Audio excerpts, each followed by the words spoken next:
Good morning and welcome back to another episode of Cafecito y Croquetas, a show brought to you by Stay Tranquilo and H&Co. Today we're joined by Mike from H&Co, who leads the global expansion team at H&Co. So thank you so much for being here and taking the time to do this. Thank you for having me. Yeah, absolutely. Yeah, we value you guys as a partner, as part of this. We've loved the interviews that we've been able to do. And it's been really well received. So we're happy to have you, someone internally from the team. We did something with Armando early on, which was great. So great to have you here. Awesome. Well, thank you for having me. I'm excited to do it, and it's a super cool set. H&Co mug back here, and a lot of really interesting things going on. For sure. No, yeah, we definitely want to get the next thing is getting an H&Co neon sign, so we can get that on set as well. And then we're gonna get some custom cafecito cups as well with the H&Co. So bringing it together, it's been awesome, but definitely want to talk to you and tell your story. I know obviously you've traveled kind of all over the world, so I definitely want to touch on that. But tell us a little bit about yourself, your background, and how you got into working with H&Co. Sure. So I'm in charge of our global expansion division at H&Co, and for most of my kind of adult life and career, I've always worked internationally, right? So I worked for financial services companies, and then I moved to Spain, and then I did an MBA in Spain, and then I moved to London, and I was there about 6 years. And that's when I kind of got into helping companies as they're operating around the world and doing different things. And then I actually moved to Miami from London. Just got married. My wife and I decided we didn't like the weather, and we decided to move to the U.S. and started looking at where's warm, right? So it's kind of L.A., San Diego, Miami is the only places you'd probably be happy and that are warm. And we decided to move to Miami. 2013, it was a different world here at that point. I mean, you'd be out in Brickell and no one's around, and now you can't do that.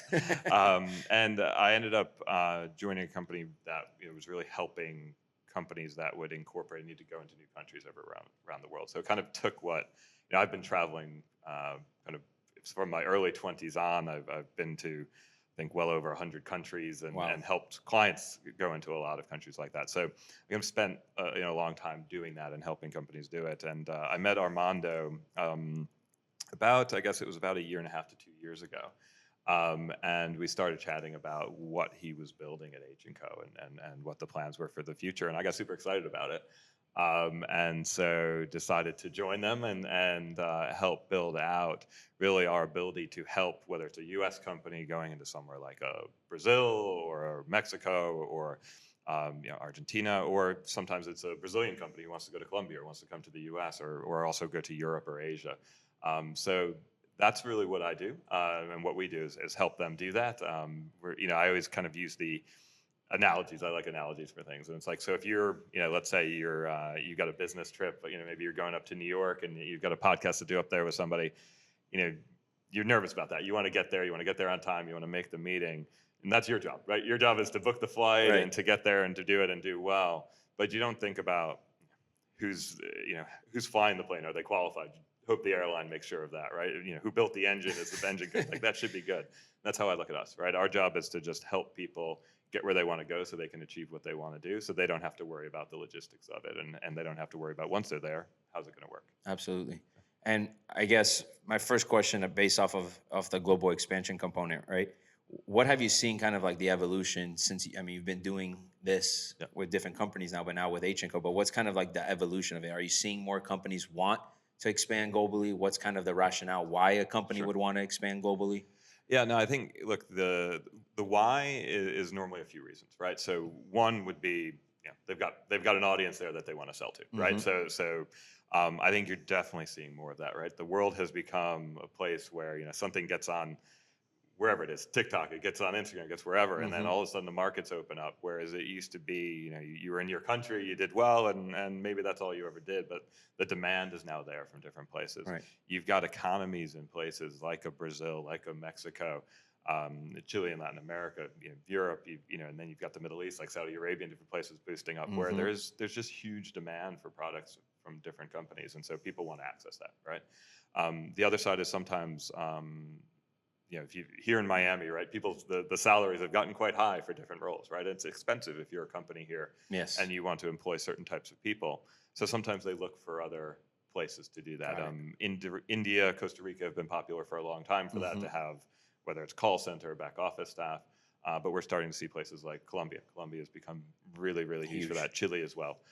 Different places for people to do that. So I think that demand and that comfort level of saying, okay, hey, this can work, right? And it can work. And I like it because it's, one, obviously, we help the companies, but it also helps those local economies too, right? You're bringing jobs, you're bringing, businesses there to support them. And the third sometimes is mergers and acquisitions. People are acquiring a company, right? They're going in and they're acquiring a company to do it. So I think what I've seen in the years is it definitely has grown. I think the types of companies doing it are really interesting. It used to just be the big companies, right? Who do it, but now you could have a company you've never heard of, and you go and look at them, and they're in 30 countries, and it's just really, really interesting, the experiences people are having and the success they're having. Yeah, no, definitely. And with those companies that are making these transitions, maybe to like a Colombia or Brazil or like a Dubai, right? Are they already at at a point financially, from a success standpoint, that they're like, hey, at this point it makes sense for us? Like, is there? I guess the question is like, is there like a threshold or a certain place your business should be at where it then makes sense? I know you touched on the fact that like maybe resources and things of that nature, but from like financial standpoint, do companies should they have like a certain threshold of where they're at to then make where it makes sense? It's a good question, right? I think a lot of businesses, different areas, they break down their clients by, what revenue do they have? Do they have 10 million of revenue, 50 million of revenue? For us, it's actually more about the opportunity. You could have a multi-billion-dollar U.S. company who's never left the U.S. Right? They've had a good run. This is where they're good. Their product or whatever doesn't translate internationally. That's where they are. You could have a smaller company. You could have a company that does 5, 10 million of revenue, who sees opportunities, right, and wants to go after it. And depending on the country, depends on how complex it is, right? So, if all you want to do is put a salesperson into a country to see if you can grow that, you can do that in ways that aren't that expensive. If you want to put a factory into a country, okay, then you need that capital and you need the ability to do it. So, it really depends on the situation and what the company's trying to achieve for doing it. Okay. Yeah. No, that makes sense. And these companies, are they trying to generate funding, investment opportunities as well when they're going into this country, or are they working with capital that they have internally? Yeah, no, that's a great question too. So sometimes it's internal, right? They're us ourselves as H&Co, right?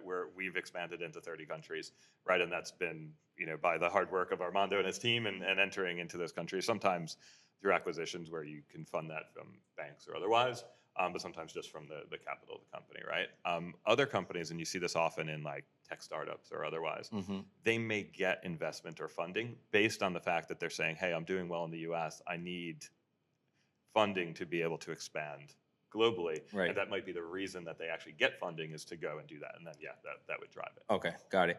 And then on your guys' side, as far as what you're helping with, is it strictly more like, hey, these are some of the tax benefits, these are how you open accounts over here? Where do you guys come into this? Sure. So basically, I mean, the way we like to look at it is we'll help end to end, right? So if someone is even at that early stage of looking at how maybe Mexico would be good for me, right? Right. We can help them with that conversation, understanding where they should look at. And then once they're ready to go, we can incorporate their business. There's always registrations you need to do. You need to register to be an employer, different things. And then once they're set up, so we can help with the tax, the accounting, the HR, payroll matters with their employees. And then there's always legal compliance, things you need to be filing every year. Now, companies need other things, right? There's other, and some of those we provide, like recruiting. Some of them, for example, we don't provide office space. We might provide an address if someone needs it, but not the space. But we'll have partners who do that. So we try to basically say, okay, look, there's certain things that a company needs to go into a new country. We will help them sort all of it. Some of it we provide. Some of it we'll refer them to other people for. Okay. Yeah. I mean, so it's a full holistic approach, and it may not be you directly that's helping them, but you can at least point them in the right direction and give them the resources. Exactly. And nowadays too, there's the technology around it, right? So there's certain ERPs and accounting systems that they might need, and we can help them with that too, right? To tie that together. So, like you said, we try to do that holistic approach, whether it's us doing it or a partner doing it, because the reality is if you're sitting in Boston and you're entering into Argentina, there's just so much you don't know. Right. Yeah. And having someone who knows the right people and knows the right way to operate can just help a lot. Yeah, it's not an easy decision for no matter the size of the business, to make that decision and leap of faith. And do you guys help with, I guess, consulting on those decisions as well? Like, let's say, hey, we're thinking about getting into Latin America, right? Hey, you know what? You guys shouldn't do that. Or, hey, you should do it, but maybe focus specifically on this market. Do you guys even help prior to those decisions? So we can help them look at the different markets, right? So some people will come and say, look, I'm deciding between these countries. Now, sometimes the decision's based on the market potential, Right, exactly. Sometimes it's actually more for tax reasons, right? So, for example, certain companies might have a treaty with each other, which allows you to sell into that country without having major hits from the taxes or from other areas, versus another country might be a bigger market, but actually it's going to be more complicated for you to operate. So understanding that whole picture, we can help them with. Okay. And I guess with some of the clients that you're working with, right, and I know based off industries, it may fluctuate, right? But I guess with some of them, what are some of the countries that you're seeing are the hot spots for global expansion right now? So definitely, we kind of always talk, there's big three in Latin America, right? So there's Brazil, there's Mexico, and Colombia we're seeing a lot. In Latin America, Chile is always on the map as well, and then you've got kind of Costa Rica tied in there. The U.S. is, of course, always popular, right? So if you're coming in this way, right? From outside it's the biggest market in the world, right, in terms of spend, so that's always popular. Canada has also gotten a lot more popular in the last couple of years, I think. Maybe it's partly to do with some of the things happening in the U.S. Some foreign companies are saying, "Hey, let's start in Canada, right? Let's try that." Outside of this part of the world, England's always popular. Netherlands,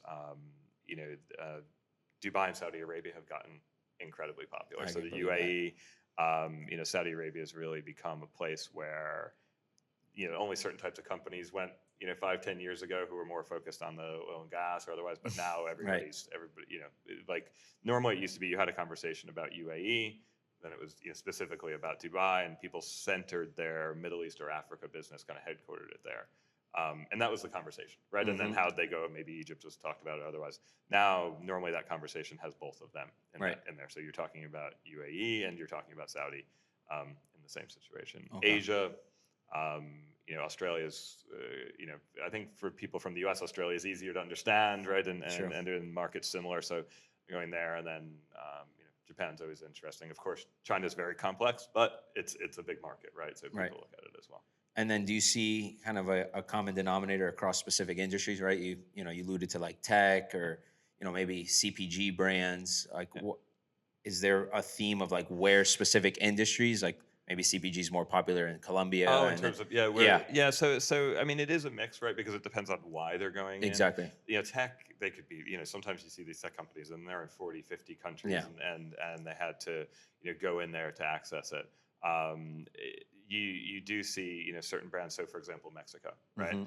Mexico, it's actually done almost regionally.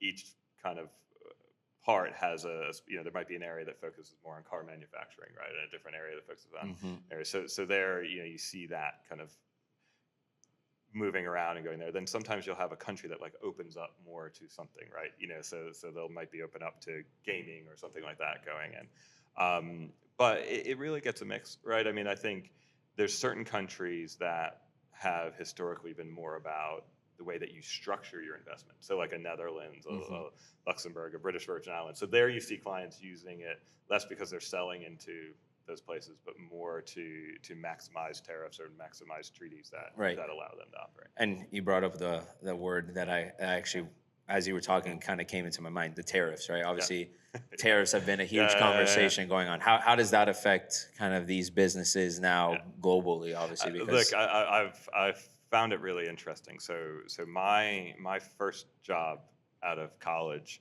was for a company called eSpeed, which was part of Cantor Fitzgerald.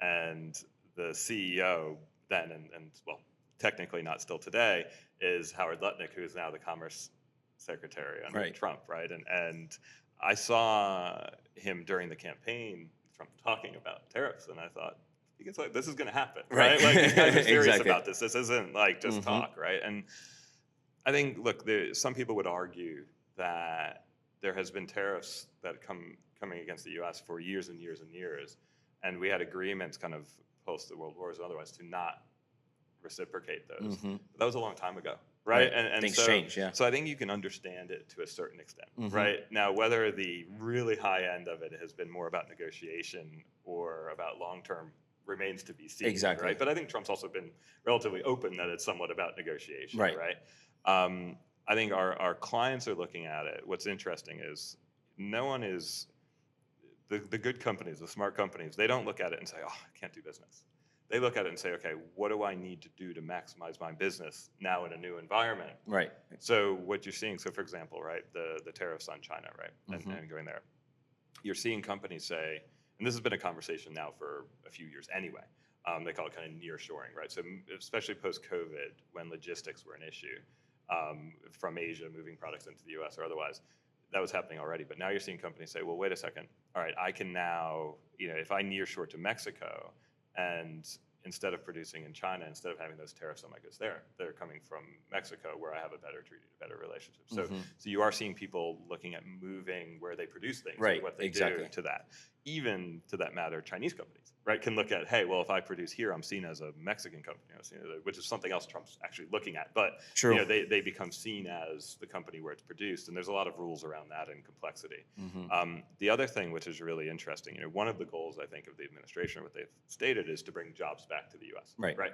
Fair enough. Right. Right. It's good as an idea, but in practice, what we're seeing is people saying, kind of similar to what I'm saying there, is that, okay, instead of bringing it back to the U.S., I'm going to bring it to a low-cost country that's got a better, because it's still less expensive for me, right? Exactly. And I still get good staff.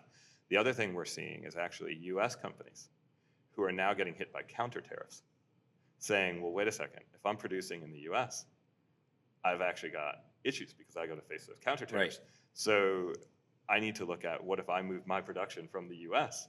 to Mexico, or to somewhere else, or to Brazil, right?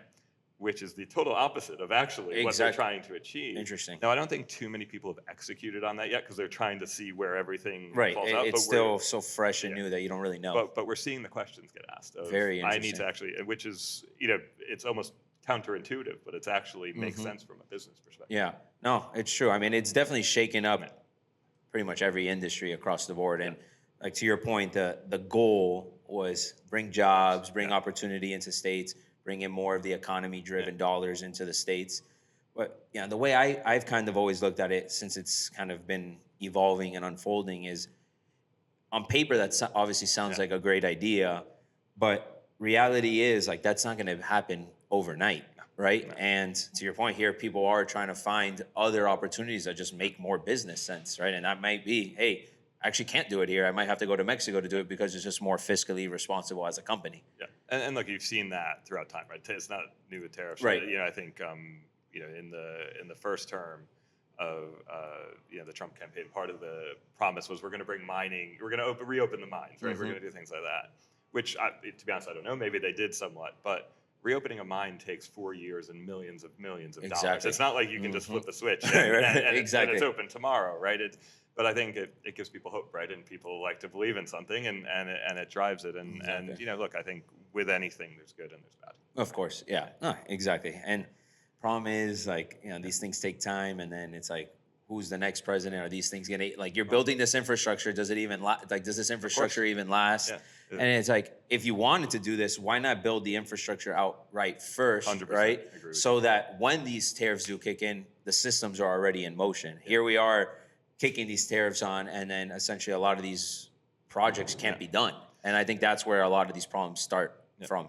Yeah, no, I mean, I think they've sorted a lot of it to begin with, but also what happened with the tariffs is people weren't necessarily ready for them. Yeah, like exactly. You said, and you don't have the infrastructure, but you also don't have the rules. And a lot of goods, when they transfer across borders, are actually, they're insured, right? But the insurance hasn't necessarily, now it probably has caught up, but at the time it hadn't caught up to the fact that, okay, wait, we need to now insure these at a different rate because of the tariffs, right? And so that was a big scramble too, right? Yeah. There's a lot behind this stuff that doesn't make a newspaper headline. Right, exactly. There's obviously a level of complexity that comes into it, and that's why you guys are, positioned to help companies in a way when things get shaken up. You're here. Exactly. Look, our way of looking at it is, we're kind of not into the politics of it and why it's happening. We just need to help companies react to what happens. Exactly. Right. And be ready for whatever's next. Right. And like you said, that those complexities and the things that come like that, The way we view it is our clients, we don't want them to have to worry about it. We'll worry about it, and we'll help them achieve what they want to do. Absolutely. So tell me a little bit, like, let's say I'm someone young and I'm interested in getting into your line of work. What's kind of like the pathway to be able to work on something like this? It's a good question. It's funny. I presented last night to a group of students from FAU, actually, who were looking at their next roles, and someone asked me that question, like, how do I do this? What do you look for? And I said, I just look for someone who's passionate about international business, different things that are international in nature, because there's a lot of learning. I've been doing this for years and years, and I couldn't rattle off 10 countries where I know everything about, right? No one does. But it's that constant learning and that ability to want to get into it. I would say, especially for people from the US, Miami's a little bit special in that it's international in its nature. But it's to get out, to put yourself in situations where you're working in other countries, or you're working at least with people from other countries. Yeah. Because you'll learn how to adapt. You'll find things that are interesting and opportunities that are going to interest you to go after. Yeah. When I first started working, I was in New York, and New York, despite being an international city, is very focused on New York. Right? If you're working in New York, especially if you're junior, you're not allowed those international opportunities, right? And I actually left my job. I went and traveled around the world for a few months and enjoyed myself, and I came back and I decided I wanted to do an MBA. But I decided to do it in Europe for this reason, right? I said I needed to get myself out to do that, and that resulted. I did an MBA in Spain, and then after a year and a half there, I moved to London, and then I've spent about half my career in Europe, a little bit in Asia, and then here in Miami, New York. That's pretty awesome. So, it's been fun. Yeah, no, I can imagine, and I definitely want to touch on the whole travel and the different cultures that you've experienced. But I think something that you brought up, right? I was in Portugal. Was it last November for the World Summit? I believe is what it's called. It's a big convention that they have in Lisbon. I think they do it across the whole globe. But what was interesting to me is it was tech focused, right? Obviously, a lot of AI there, all these startups. But it was interesting to see you had companies from all over the world coming in, exploring opportunities and maybe starting part of their company in Lisbon, right? And seeing the growth potential. It's like, hey, although we're a startup, there might be an opportunity for here because costs are low, taxes are significantly low. It's a great place to live, and then it's a great place to live, right? And it opened my mind. Obviously, like we've been doing this, and it's like, you kind of pigeonhole yourself in this thought process is like, local, Miami, and United States, but it's like global, right? Like reality is like there's opportunity everywhere. And if you could find a way to position your product, your brand, your company, your service in a way that can serve the need in any country, then like why not think that way? And it opened my mind to just start thinking about things differently. And to your point, it's like when you go to visit these places and you experience new cultures, it just opens up kind of Pandora's box of your mind of like what is truly capable with your business. Yeah, no, I think you're right. Like that's you've got to see it sometimes to feel it. People need to feel it, right, and experience it. And cultures are different too, right? So you could have a great idea that's great for that market, but if it doesn't translate, there's all sorts of really funny like case studies of businesses that have gone into countries the way that they operate in their own country. And it wasn't that they had a bad product or a bad plan and they got excited about it, like you're saying, but the execution just failed because they didn't understand it. Right. But I think you're like the opportunity is there. Yes, absolutely. And I think that's what's the most exciting is just going to these places, immersing yourself in the culture so you could truly learn and see, okay, well, it doesn't operate the same here as, maybe in Miami or maybe, anywhere in the States. So how can I tweak my product and my messaging and branding to be able to speak to this audience in a more direct way? Yeah. No, and I think the advantage we have of being from the U.S. is U.S. products and U.S. TV shows and movies have just gotten around the world so much that you do need to adapt to the local market, but maybe less so than other countries who need to go in because people actually have seen the products or they understand what you're doing. Yeah, which is also a benefit of just what's happened in the world. Yes. With whether it's with TV or internet or otherwise, that kind of the world consumer has become. That's true. You get at this point you could reach anyone however you want. Through your phone, right? Yeah. So it's like, hey, why not? And I think that's cool too, right? You can almost kind of like test and learn. Say, hey, we're thinking about expanding into Colombia. Let's create something that maybe speaks to them in a way. Put a couple targeted ads over there, CPMs are cheaper over there from like a marketing standpoint. So 100%. it's like you could do a lot of testing and learning, which I think can help inform a lot of these decisions too. Yeah. No, that makes a lot of sense. Yeah, but no. So talk to me about living in London, Spain, and Europe, and just kind of like the cultural differences that you've experienced between there and like the United States. Yeah, no, I mean, it's definitely been interesting, right? I think I moved to Spain when I was in my kind of mid 20s. But I lived I went there thinking I'm going to do this MBA. I'm going to get my Spanish is, I see. So, and at the time I thought, I took high school Spanish in the US, I'll be fine. I was very wrong. I got better there, but me, coming from New York, I had no idea. Like most of the people there, especially then, spoke Catalan. They weren't speaking Spanish around me, right? And the culture, even of the people from Catalonia, is different from the Spanish culture as well, right? So you had to kind of learn and adapt. But I was one of the first. I went to a school called ESADE, and at the time they did a 1-year MBA, and we were the first one of it. Oh, wow. So we had a small group. It was only about 20 of us doing that. The school was much bigger, but 20 of it, and there were people. I think of the 20 people, there was like 14 or 15 countries, right? And your master's was in? So I did a master's in international business and finance. Got it. So kind of combine the two.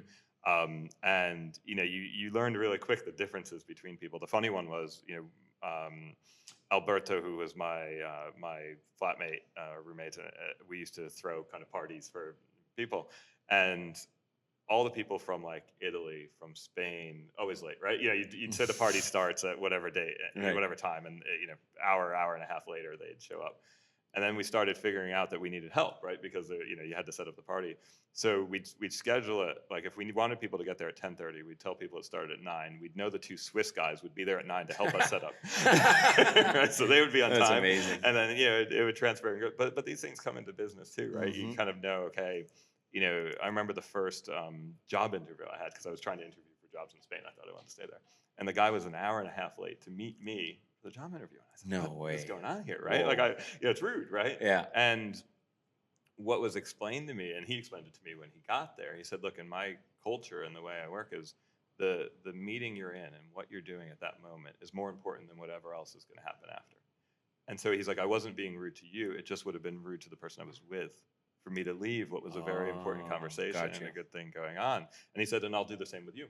If I need to be late for my dinner at home or whatever it is, Right. I'm going to do that because I want to spend time with you. Interesting. And so when I took it in that context, I was like, I went from being offended to being like, that's a nice trait. Right. Yeah, absolutely. It's about being present in that moment and not really being so fixated to a schedule, right? Which I think us as Americans, everything's punctual. And being in Miami, we're like that hybrid, right? Because you brought up that whole party starts at 7, but really it's at 9, but we're going to tell people at 7 so everyone gets there at the time you want them to, because people just don't want to be first, and they just run fashionably late to everything, right? And I think in Miami, obviously, we have a little bit of that cross, but I've actually never been to Spain. I've only been to Portugal. I'm actually going to be going to Spain next year, which I'm very excited about. If you need any tips, you let me know. Yeah, absolutely. But the one thing I always hear is like, the siestas and just like different pace of living compared to here in America, where it's very quick and very like go. And obviously a lot of ambition in America. So talk to me a little bit about like that. You do see that, right? There's different cultures when it comes to ambition, right? And what people value, right? And different things. Funnily enough, though, in Spain, I'd say the siesta, from what I've seen from a business perspective, isn't really there as much. They might take a longer lunch in the afternoon, but it's not like go home to, because the whole premise of the siesta wasn't necessarily go and take a long nap. It was you'd actually go home and have lunch with your family and do things and have that afternoon break. And what people would do is they'd then go back to work, and they'd actually work later than probably the traditional US schedule, right? So they might work until 7 or 8 instead of 5 or 6, right? If you think of just a normal day. Now, some of my friends who went to work in Spain thinking they'd have that kind of lifestyle, the companies had adjusted because people started living farther outside the cities, right? So you weren't going home to your family. Right. So what ended up happening was they'd start work at normal time, like 9, and they'd end up working till 8 because the culture was to work till 8, but they never got that break in the middle, right? And so, but I do think you can find ambitious people in any country, but definitely there's a difference between what's important to the cultural, Italy, for example, right? Definitely it's a lot more about that family, enjoying your life, enjoying what's going on. where, and then, you've got other places, but, and even you can't regionalize, right? Like Japan, people are going to work hard and they're going to drive. There's certain things that are nuances in the companies that are really, really interesting. Like there's a loyalty. If you've got an employee who's worked with you for many, many years and they don't have a fit in your company anymore in Japan, they help them actually get a job in another company who's like a partner who sort of just take them on as a favor. They'll give them, a job to do, right? But it's kind of, there's this ability to respect the people who have helped you get where you are and help them find a way, right? Whereas I feel like in the U.S., okay, hey, you've hit your point, you're out and you're done, exactly. Right? But it does differ. I mean, I worked also for 4 years in Switzerland, right? It's a totally different culture in Switzerland. It's different in Zurich, which is more of a German culture, to a Geneva, which is more of a French, right? So got it. Yeah. No, it's fascinating. I love the concept of traveling and experiencing cultures and just being able to learn from other people. It really just shifts your perspective on how to think on things. I mean, even just traveling, within the United States. I mean, there's plenty of culture and 100%, differences. You go from LA to New York to Miami to Texas, Chicago, right? Like we're all very similar, but we're all very different at the same time. And just obviously the way we speak and what our interests are. The way you dress, the way people react to that, right? Yes. And so it's definitely different. Like you said, it's different in the U.S. Even within countries, right? You can't assume that the way somebody is in Calgary is the same as somebody in Toronto. Right. Exactly. No, it is fascinating. So tell me, I know you're a big sports guy. With all this travel, talk to me about some of the sporting events that you've been able to attend. Yeah, so I always try, like if I'm in a city, I'll always try to get to an event, right? Whether it's in the U.S., I was actually in Las Vegas earlier this year, and we were at an event, and one of the guys who I was talking to was like, "You want to go to the hockey game?" It was the playoffs. And I was like, nice. Let's go, right? Yeah. So like as long as I can make it work, I try to go. When I was living in Europe, I went to so we put in the current FIFA structure for buying tickets is just beyond my mind to understand. But back then, you just essentially applied for tickets as a lottery, and this was the Russian World Cup. Okay. So I put in for semifinals and finals, right, and the third place game, not thinking I was going to get any of it. Right. And all of a sudden, my credit card gets hit by this big bill, and I didn't know what it was. And I almost called to block it. And then 3 days later, I got a note that I got both semifinals and the final and the third place game. Oh my God! So you got all three of them? All four. Or the four. 2 semifinals, the third place, and the final. So that was awesome. So the World Cup, Russia, whatever you think of Russia, they did a great job on the World Cup, right? They did a really, really good job. So I still need to go to the French Open, but I've been to the Australia and the US Open and Wimbledon. Wow. So I love going to kind of major tournaments. If I can get to even smaller things, right? If you can get to like a baseball game in Japan, right? That's tons of fun. It's totally different. They have like cheerleaders in the stands and like the different food and stuff. It's just a cool atmosphere. When I lived in England, you go to cricket, go to rugby. Wow. Right. I'm a big football, soccer fan too. So I'm an Arsenal fan and been to Emirates and a lot of the stadiums there, but also went to the Clásico in Madrid, which was Barcelona, Real Madrid, which was great. So I just love going to those, seeing the atmosphere, seeing like how people act and what they do. It's just so much fun to just see those different atmospheres and get the energy from it. So hopefully can get tickets to the World Cup here when it comes. It's going to be tricky. But yeah, I'm always up for different games. And absolutely. It's fascinating, obviously, especially like in Europe. Obviously, soccer is huge, and a variety of other sports that are also big out there. But it's just a completely different animal. The especially like even if you just go to like a small town football match, but also I mean even in this region, right? Going to a game in Brazil or a game in Argentina. I mean, exactly. I went years ago. I went to a Botafogo Flamengo game in Brazil, and I mean I was walking in the stadium and I was with a guy who was Brazilian, and we were about to go, and he said, "Stop! Why am I stopping? I've got my ticket. I'm going in." He goes, "No, because see that like 1,000 people over there? They're about to rush the gate." Right? Oh wow! And probably saved my life. I mean, these people just because none of them had tickets, right? So they all ran at once, figuring they can't stop more than a few. Right. Well, this is what happened. That's what happened here a couple of years ago for the Copa America game. But the atmosphere. I mean, the game was crazy. It went 4-4 into extra time, and it was just awesome, right? That's awesome. And you don't get that in the games here. I mean, I'm for my sins, I'm a Jets fan, right? And I just think like, even when that stadium's full, there's no energy. No. Right? And maybe they need a playoff team for it to happen, but still, sure, there's not much going on, right? It's different. There's some places in the U.S. where you do get it, right? Where you get that energy. But I don't think you get, not too often you get like, grown 70-year-old men crying because their team won a game. Right. Exactly. Yeah. I would say the closest thing, I think college football has a pretty significant, passionate environment, right? But it's just not what it is like in soccer or anything like that. I mean, those guys are chanting at every given second of the game. Fun. It's incredible. And then you get the smoke and like and I mean the level people take it to. So I went to the in soccer in Europe, you've got the European championships, right? So you've got so it's kind of every 2 years in between the World Cup, right? And I went to the one in France, and we went to it was England versus Russia.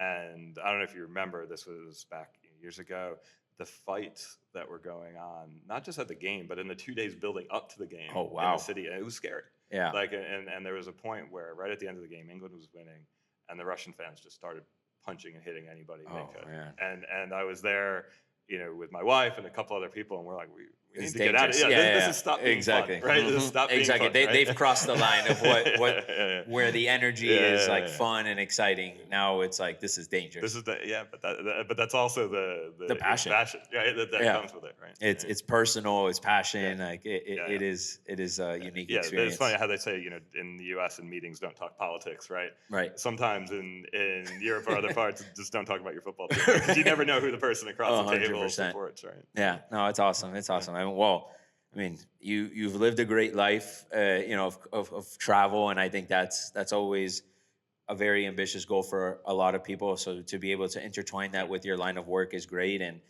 I think you've provided a lot of insight as to what obviously you do, how you can help companies, and for future generations maybe to get into this line of work. I think it's not going away, right? So look, I mean, the world is becoming a smaller and smaller place, and countries, at least right now, are becoming a little bit more protectionist, which means the rules are getting more complex, right? So in order to take advantage of it, you just need help to understand it. Absolutely. Well, enjoyed the heck out of this conversation. Yeah, same. It was a great convo, very insightful. It has me kind of like, I'm like, damn, I want to learn more about this world, because it is exciting. It's interesting.